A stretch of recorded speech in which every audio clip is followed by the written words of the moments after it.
Today we are talking about 5 players that are skyrocketing up fantasy drafts. These are guys that are climbing the boards quickly. We're going to give you what we think about these players, if you should be targeting them in your fantasy leagues or not, and we're going to give you general advice around these players. So do us a huge favor. Make sure you have liked this video. It helps us out so much. We really appreciate that. And make sure you're subscribed. We're trying to get to 1,000 subscribers here real quick, so make sure you are subscribed as well. We'll help. We are going to try to help you win your fantasy leagues. That's our main goal of this channel. We're going to give you week-by-week rankings, start, sit, roster analysis, things like that, strategy. So make sure you're subscribed. Make sure you're also subscribed to Dynasty Domain if you play Dynasty Fantasy Football.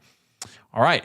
So again, these 5 players have been guys that we have identified as players that are moving up fantasy startup drafts for one reason or another. Right now, our first one should be fairly obvious to you after the rookie draft. That's going to be Anthony Richardson. Yeah. I mean, Anthony Richardson obviously going to the Colts, 4th overall, incredible draft capital. We look at other quarterbacks in the NFL who have had similar draft capital who have been horrible. They've been horrible QBs in the NFL, and they're still starting. Justin Fields.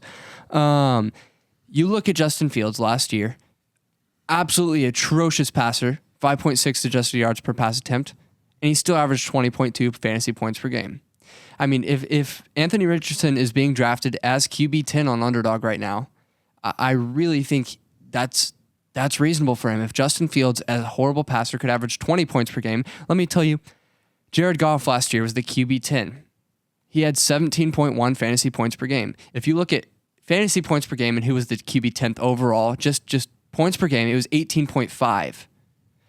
I really think in an offense where Anthony Richardson won't be expected to pass often, that he can give you somewhere around that, especially in a best ball format. He'll usually pass that. I mean, he doesn't need to pass. He can rush. Justin Fields, horrible passer. 2,200 passing yards, and he still give you 20 points per game.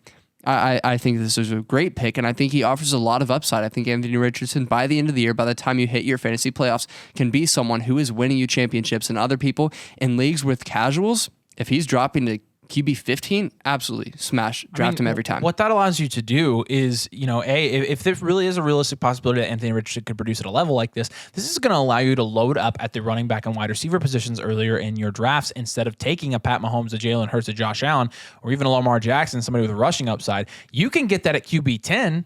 You're loading up on some of those premier production positions, and that's going to give you an even deeper fantasy team, an even more explosive fantasy team from a week-to-week points per game standpoint. So second guy on this list is going to be Jordan Love, another quarterback here. And with Jordan Love, obviously this is a product of situation, and this is a product of circumstance. The situation obviously being Aaron Rodgers dealt to the New York Jets. Now he's not in Green Bay anymore, and that leaves Jordan Love, a guy who they drafted when Rodgers was still really almost, at the end of his prime in his playing career, winning MVPs. A guy that they drafted has sat behind Aaron Rodgers, and now 24 years old, is looking to take the reins of the Green Bay Packers offense and see what he can do.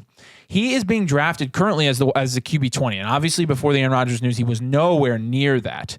But when you're looking at Jordan Love and the skill set that he has, Jordan Love is a guy that, again, maybe not a bad guy. Nobody really knows what's in the cards for Jordan Love. We don't have a large enough sample size to know anything about Jordan Love from a fantasy production standpoint. This could be a guy, whether in the later rounds of your fantasy startup drafts or off of the waivers, depending on who goes. Because again, if you're playing in a 12-team league and you got one quarterback, he's not going. Some of these guys aren't going. Maybe he would be the backup, but this might be a guy that you're getting off the waivers. Because nobody knows, this is an opportunity for somebody to get in on Jordan Love and potentially reap the benefits of his upside. Now, personally, we have to give a disclaimer here. Our opinion on Jordan Love, actually, I don't know yours. I'll give you mine, and you can give yours. I personally don't think it's going to work. I personally don't believe him to produce at a high fantasy rate. What do you guys think? I completely agree. In fantasy this season, and obviously in Dynasty, we talk about it all the time, I don't think he's going to work out for the Packers long term. I think there's just too many question marks, too many assumptions that he's just going to do exactly what Aaron Rodgers has done for the last 15 seasons. I think that's just a Brett Favre to Aaron Rodgers fallacy that we've come to know, and we're just assuming that's going to happen again because the Packers have some sort of, drafting quarterback magic in the first round. Third time's the charm. but it's going to be the anti-charm for Jordan Love, in my opinion. Yep. Yeah. Also, if you're drafting your backup quarterback, why are you taking Jordan Love? Just take Derek Carr or Jimmy Yeah, take a Garoppolo safer or someone guy. that we've seen before. Yeah. Yeah. They're a lot safer. Yeah, absolutely. The third guy on this list.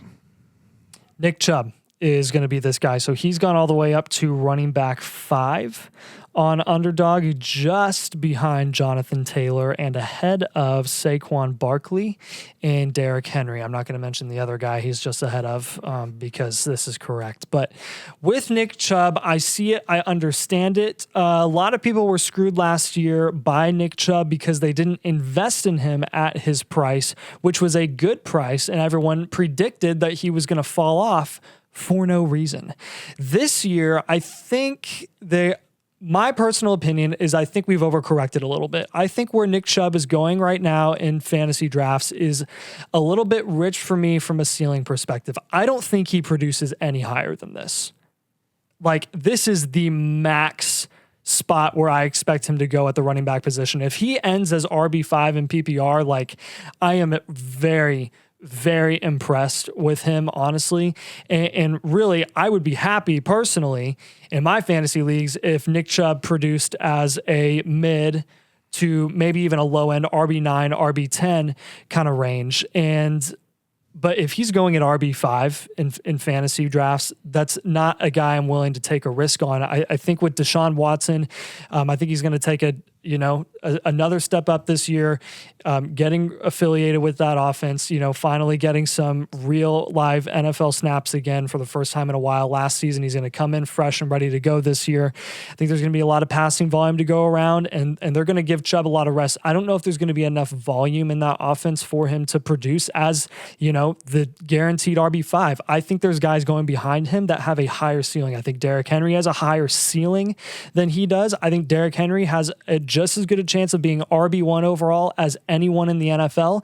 Honestly, the same thing with Saquon Barkley. Their situations are just more running back friendly. They have major questions at the QB position and not a lot of firepower in the passing game. There's just too many weapons around Chubb in the passing game where I don't think this is where he should be going. What do you guys think? So I will give you a little bit of a refreshing change of opinion because that's fine. So because I could be wrong. Well, but I honestly, I don't know if I see him going any higher than running back 4 or 5 from a production standpoint this year either. However, I do think he has a relatively high floor. Safe. Yeah, I think he's a very safe pick at running back. I think he doesn't have to fall far to become a good value because really, I mean, playing not with Kareem Hunt this year, I think Deshaun Watson actually helps him a little bit. In my opinion, when you have somebody who can, be efficient finally open up the passing game. It will open, it will make defenses be a little bit more selective about how they're playing, and it will allow the Browns to run the ball a little bit more efficiently. I think Nick Chubb's efficiency takes a step up this year, and honestly, only being 27, coming off a pretty good year. I mean, he was the running back 6 last year. I would be surprised if he didn't match that. It's just going to depend on how the running backs around him finish. Yeah, but I don't see Nick Chubb in a worse situation this year than I do last year. I see a better situation. I see him, with a little bit less of a committee, with a better passing game. In my opinion, I want a better passing game for my running backs. Yeah. Is it really safer than Saquon, Derrick Henry, and Jacobs, though? Because all those guys are going behind him. I mean, I'm easily taking all 3 of those guys over Chubb in fantasy. Yeah, I'm for sure taking Henry. I'm for sure taking Henry. And Saquon. And Jacobs. You're a Saquon stan. You should be taking Saquon. I know, but I think they have around the same. I mean, I think they're in the same. Saquon catches passes. Saquon's I think catches, so. That's the biggest knock on Nick Chubb is that his receiving upside's not much, and so on a game-to-game standpoint, you would think okay, that's going to lower Nick Chubb's floor. He had games of 7, 6.7, and 5.4 points last year, and I think that's kind of my point. If I'm taking one of the top 5 running backs in a fantasy draft, I'm drafting for ceiling, and I'm taking Henry, Saquon, or Jacobs. But the other part of it is if Nick Chubb does get an increased workload, I think he will increase in production this year. When you look at his snap percentage last year, I mean, it was hovering around 55-60%. I mean, it was getting close to Austin Eckler levels. And so when he is going to jump up and get 70 points, 70% of the snap share, I do think it's possible he maintains that production that he's being valued at right now. I think it's possible he scores more than Saquon Barkley. I do. I think Saquon Barkley could also be somebody that benefits from at least a little bit of a better passing game, although not much. And Josh Jacobs, Derrick Henry. I mean, Josh Jacobs was in standard leagues, he was the running back 1 last year. Derrick Henry's Derrick Henry. So yeah, we're talking about him being a really crowded tier of guys that are super duper productive. Now that being said, I would imagine if you're looking at underdog ADP, their ADP is probably fairly close. I mean, I think you probably tier them all together, right? Yeah, Chubb's not touching Chubb. Chubb's ADP is 17, and Jacobs is going a full round later at 28. So between that with Henry and Saquon, I would take Jacobs in the third over Chubb in the second. Yeah. Anyways, yeah. All right, you've got the next guy, Alexander Madison. Yeah, moving on to Alexander Madison, someone who's the opposite of Nick Chubb. He is horribly inefficient. 3.8 yards per carry. Yeah, even being the running back 2 to Dalvin Cook, who people say was inefficient, and he was. But as bad as Dalvin Cook was last year, Madison was worse. I do not. He's being drafted as the running back 20 right now. For reference, like backs that are reliever backs like that, like Khalil Herbert, they should be very, very efficient. Yeah. It's a really bad sign that he wasn't efficient. Yeah. He's currently on underdog going just behind Miles Sanders and just ahead of Dameon Pierce. Give me both those guys over Madison easily. Yeah, so his production premium, which is the comparison of the outcome of all carries in comparison to the others on the same team, it was negative 3.6, and like that's something, you know, we don't necessarily understand. But the point is, it was negative. He was worse than all the other running backs on his team, and Dalvin Cook was already really bad last year, right? So right now, we don't even know. It's just June right now. We don't know if the Vikings are going to pick someone else up. There's still Leonard Fournette floating out there. There's Dalvin Cook. He's obviously not going back, but there's Ezekiel Elliott still, and I don't believe, even if they don't pick anyone else up, that they will just run with Alexander Madison and give him the same workload that Dalvin Cook got last year, like they did when Dalvin Cook got hurt, because he was obviously the running back too. They're going to have other people there. They have Dwayne McBride, and they're probably going to get some other people too. So no, I'm not doing it. I'm not touching him at RB20. Dwayne McBride is maybe somebody a sneaky like waiver wire guy as you get into the season, because I mean, if Alexander Madison doesn't pan out, now I will say I think they're rolling with Alexander Madison as a starter for sure, because they've pretty much publicly said it. So I think they're going to at least start like that. So I mean, there's that makes the risk a little bit higher, or a little bit lower than it would be, because he's not going to be competing. He is going to have the starting job, but Alexander Madison's nothing special. I mean, in that range, there are better guys as well. So it's not somebody I'm dying to draft in my fantasy leagues. And you've got our last guy, Garrett Wilson. Yeah, so Garrett Wilson is obviously, reaping the benefits of Aaron Rodgers entering that offense. His ceiling is significantly increased. He already produced way higher than anyone expected him to last season, with one of the worst passing games in the NFL and like 4 different quarterbacks.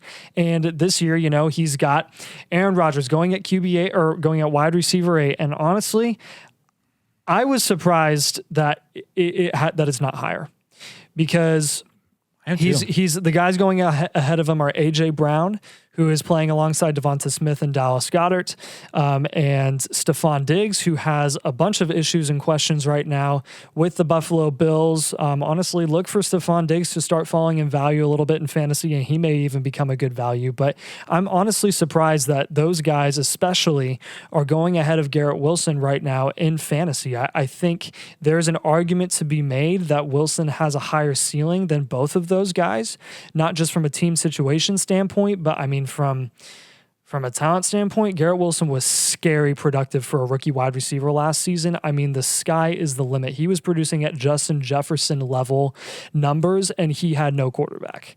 Like, that is terrifying. So if you're getting Garrett Wilson at wide receiver 8, I mean, going around the same guys as, let me see here, just ahead of Devontae Adams, the running backs 2 and 3, Austin Eckler, Bijan Robinson, JT, so he is going around the top levels of the running backs there. But still, I'm really comfortable with Garrett Wilson being my wide receiver 1 in fantasy. I think your ceiling is going to be pretty high with this guy. And people are sleeping a little bit on what Aaron Rodgers can support there in that offense in fantasy. Don't be sleeping on Garrett Wilson. Garrett Wilson's a dog, and he will show you that this year. We really like Garrett Wilson, though we always have. So, all right, those are, again, 5 players that have been skyrocketing up fantasy drafts for one reason or another. Hopefully that gave you some clarity on why they're moving up and what we think you should be doing with them. Do us a huge favor and make sure you like the video, and make sure you're also subscribed to the channel. We've got Dynasty and Fantasy content on both of our channels, so make sure you subscribe to Dynasty Domain, coming out all year round. We got 4 videos a week on each channel, so make sure you subscribe and make sure you like it. Make sure, like I said, if you're playing Dynasty Fantasy Football, you head over to Dynasty Domain as well. We appreciate you watching. Thanks for joining us. We'll see you later.